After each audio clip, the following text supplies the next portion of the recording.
You said something very interesting. You said that the limitations, what you had available to you.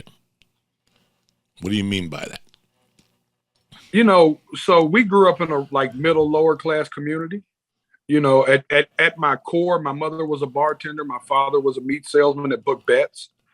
So you didn't see a lot of people where I'm from. To this day, very few people from my little neighborhood in Nashville did anything. I still got family members who have never left my neighborhood.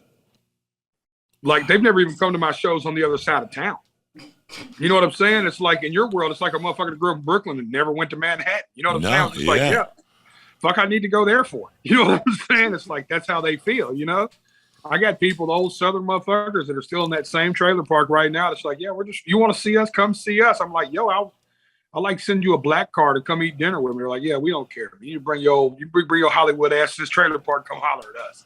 We're not going nowhere, and they're just, so I didn't see too many options, and I knew I wasn't athletic, right? And I was been chubby my whole life, and music just kind of was the language of the neighborhood. It just spoke to me in a way that the way I explained it to people, Unc, was music is something we felt where I'm from. We didn't listen to. It wasn't background noise. Like when certain songs came on, you watched the whole fucking neighborhood shut the fuck up. Like everybody was in this song. Like, conversations would stop if the right song came on the radio.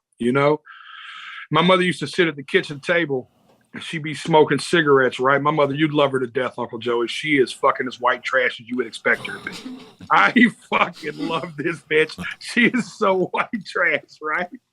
So she's sitting at the table. She's wearing a fucking nightgown, a muumuu, smoking a cigarette. She's old country as shit, smoking a cigarette right there at the kitchen table.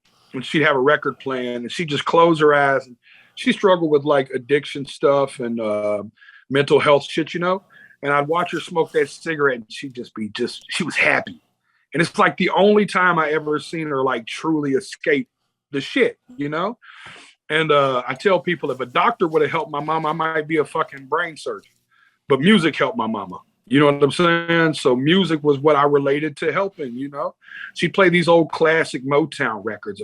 Backfield in motion, it's against the rules. And she'd just be sitting there just smoking a cigarette, just backfield in motion, singing her little ass off. And she was just having a ball. I don't know what pill she was on, but I know that when that song came on and she hit that cigarette, she was fucking woo, And I just remember thinking, man, I want to make people feel the way she feels. Like to this day, I listen to Bette Midler, The Rose, and I cry.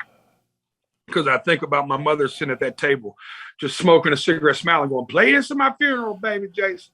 Play this one right here for me, boy. This the one. This the one. And she just crank it louder, And I think about that stuff and how music made her feel. And I was like, I want to make people feel the way music makes her feel, It's a good way of looking at it, man. But no, when you said about your options, it's so weird how I was in the same boat. We all feel like we don't have a lot of options, especially when our parents are dead or they don't have money and we can't go to college. Everybody, if you don't go to college, you kind of, not anymore because college is a waste of fucking time now. But when I was going to school, if you didn't go to college, nobody really wanted to talk to you. Right. The biggest thing in the 70s was being, like, if you were a high school dropout, you might as well be a fucking junkie. That was so I quit high school, then I got the felonies. I was a criminal. I was hooked on drugs, and that's the same thing. We're limited.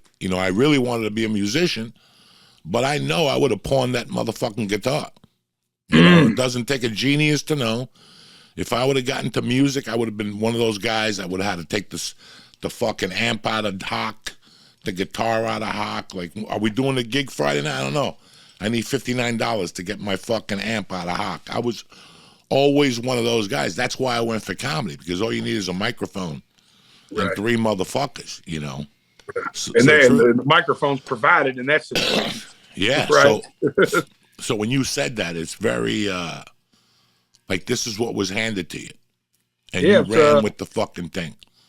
Yeah, I made a decision when I was 16, one of 15. I'm not proud of that. We had we had got caught up in a robbery case, me and a couple of friends. And I ended up being deemed as making charges an adult right then. So I sat in the juvenile detention facility here in Nashville. I went the first time when I was 14 and I came home at 15. When I came home from the transitional center, I ran away or whatever, and caught a robbery case while I was out. Went back in, ran, and caught a third case that was an old robbery that had came back to haunt me. And I sat in that juvenile for like 2.5 years, the juvenile penitentiary, until the judge was like, nah, we think he made the decision. He was in, they charged me as an adult at probably 16, 17 years old.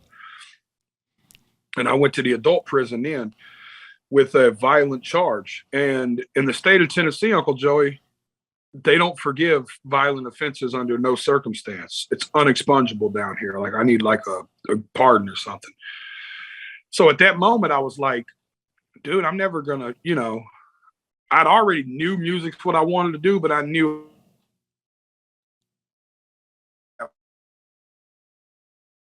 it was the streets of music at that point. I've been in just my life at that point. I've already got hand tattoos, neck tattoos. I'm all the way there with it, So I was just like, man, I got to figure this shit out. And I came home and got riled up in a little more trouble, and had to go back and do the Watusi one more time. I had to go do the Texas two-step in the county jail a little bit more. And like I tell people, I hadn't finished touring the fine prisons of the state of Tennessee at that point. I needed to see a couple more. And then I came home, and while I was gone, I got a young woman pregnant on the way out, on the way in. So when I came out, the kid was 2, hence the 14-year-old that lives with me now. And that was the turning point for me. But yeah, I felt optionless. I tell you all the time that our stories were so similar. You're like the guy I always related to the most in that world. Because it was like, I didn't see nothing but this. For me, it was just music. It was like I started selling mixtapes out of the trunk, right here in Nashville. I just like ride around when I got out of jail and just sell mixtapes out of the trunk and T-shirts and shit. And here you are. Here you fucking are. You were.